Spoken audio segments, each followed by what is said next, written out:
Well, just about 10 minutes back, Rohit Sharma, the Indian cricket team skipper, gave a press conference that lasted for close to 14 minutes.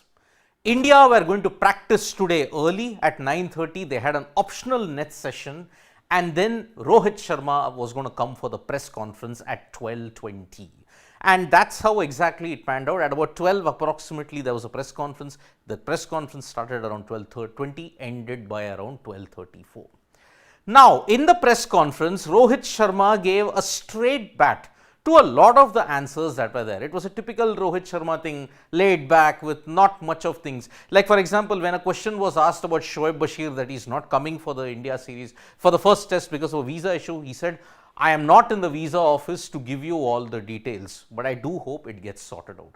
It was a typical Rohit Sharma press conference that you would expect. But there was a very interesting comment on what he said about Virat Kohli's withdrawal.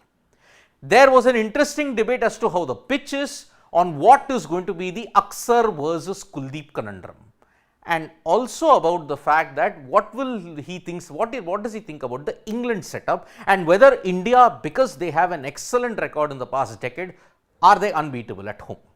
But it was on the Virat Kohli situation that he gave a rather, you may say, he bowled a googly. Because the question that one asked to Rohit Sharma was, has the withdrawal of Virat Kohli hindered the plans of the Indian cricket team?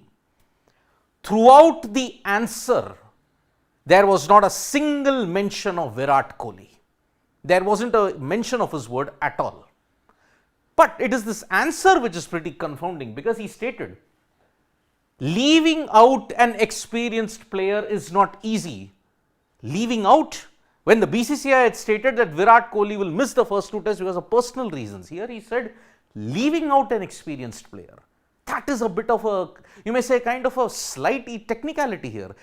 Has Virat Kohli been left out? That is the way the Indian team is looking at it, because he said, we did think about it. When will the younger players get a chance? I mean, in the current setup, if Virat Kohli was there, there was no way you could have fitted in a Rajat Patidar. But they are also looking long term also from the series, because he stated not considering them is hard. Them means the youngsters. You will have to consider them, because in the domestic circuit, the kind of runs that they have got, the kind of experience that you've got, you cannot ignore them. We don't want to end in a place where out of 11, 7 to 8 have played only 20 to 25 tests or less. Now, this is a very interesting point. Leaving out an experienced player. Was Virat Kohli left out? By the way how his conversation is, let us not draw any kind of speculations. Maybe it is the way he wants to communicate. Virat Kohli not been there in the two tests. You could say on a technicality that he was left out. He asked for a rest because of personal reasons. And because of this, Rajat Patidar did have to come in. But you do have to understand that leaving out a player, has India already begun their transitioning?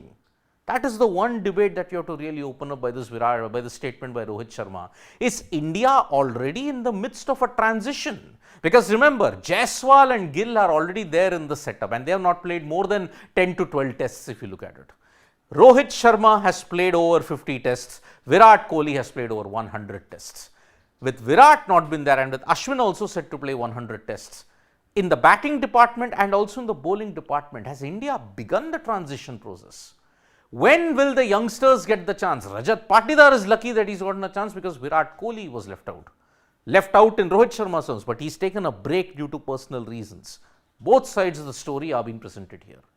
So, this was a very, very interesting googly that Rohit Sharma threw up, because leaving out an experienced player is not easy. I mean, if he would have said, the player had to leave because of personal reasons and he came back in, he could have just given a simple thing. Has it hindered the plans? No.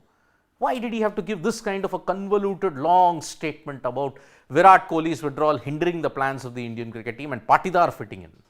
So, this statement that Rohit Sharma has made is kind of odd. You may have to look at it, but now that Rajat Patidar is there, he has to capitalize on the chances that he is getting. Because when Virat comes back for the remaining 3 tests, we hope he comes back. We hope that he comes back. It is a rather odd situation that one finds itself in. So, this answer by Rohit Sharma on Virat Kohli's withdrawal has really sparked a bit of an interesting debate around it. But then when you're selecting the 11 which India will do tomorrow, India has a problem of a good headache, if you may look at it, when it comes to the Kuldeep versus Axar situation. Ashwin Jadeja are definitely going to play. Who's going to be the third spinner? In that sense, he offered what are the factors that work in Kuldeep's favor and what works against Axar. Kuldeep gives you a certain X factor. If wicket has bounce, he is a factor because he's got superb variations. Kuldeep is a mature bowler as compared to what he was some years ago. He has not played many tests in India because of Ashwin Jadeja. True.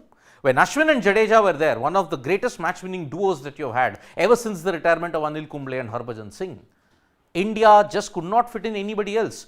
Anybody else who came in, that was because of the conditions. Just ask Axar Patel in 2021. He came in when the conditions demanded 3 spinners, and boy, did he really set into chain of account a brilliant performance. Ahmedabad and Chennai will testify to that. So, if the Hyderabad pitch has got bounce, if it will spin, then Kuldeep might get a thing. But what works in Axar's favor? Axar with his all-round ability gives us batting depth. It is a headache to decide, good headache, as the Indian cricket team always likes to say.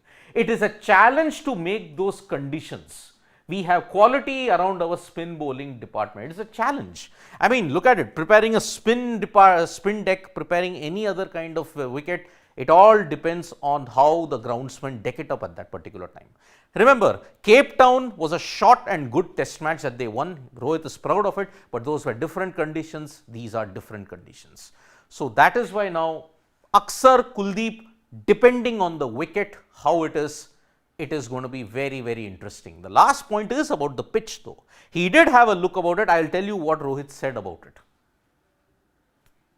Now, as far as the England bowling is concerned, Rohit is not looking too much into the setup of the England cricket team. He says that we have to believe in our strengths and we have to utilize whatever we have planned. We are not looking and reading too much into the opposition setup as to what they are doing. He did say though, Mark Wood has played a lot of cricket in India. Anderson and Leach have played tests here. Can't overlook their bowling. He's not taking the England bowling lightly. And he's also stated that we are not going into the test match as overwhelming favourites because this is sport. A team can be beaten at home. Remember, India's win-loss record in the past 12 years has been 12 at home, which is staggering to say the least. So, India rarely lose at home, but England were the last team to beat them in 2012. So, Rohit is going in with full confidence that yes, we will not take England lightly, but we will play according to our strengths. Now on the pitch, what did he say about it? Typical, just 2 words, 3 words you may rather. Pitch looks good. That's it. That is the way Rohit Sharma described the pitch. Pitch looks good. Whether it is a spin deck, whether it is a fast bowling deck, we don't know. Kevin Peterson on his Twitter account stated, I find it hard to believe that Hyderabad will not spin from day one. It will spin from day one. You need to be very clear in the mind and need to have game plan. Don't be in 2 minds. The pressure of test match is different. We have to stick to the strengths. So, we have to be in 2 minds. We don't have to be, he just stated, don't be in 2 minds. The pressure is different. So, they have to stick to the plans, but the pitch at this point in time, it looks good. What will happen on the day of the test match, we don't know at this point in time. So, some very interesting points that Rohit Sharma has made, especially on Virat Kohli. I mean, he didn't mention his name even once in the press conference about his withdrawal, whether it will hinder the Indian cricket team. He's quite confident about the fact that, okay, India do have the depth, but the way how it was put out, that will be debatable at this point. So, the team might be looking at one eye on transitioning, but at this point in time, India versus England is a vital series when you have to look at the WTC finals race here. Because if India win, then it will put them in pole position for the WTC final. If you don't lose at home, then it's a massive advantage. Just ask Australia, just ask India, who lost only 1 game in that entire home summer that they had in the WTC cycle. Australia also didn't lose a single test but had a draw. So, that is how we are looking at this entire WTC cycle. Tomorrow, India versus England begins. What did Ben Stokes say?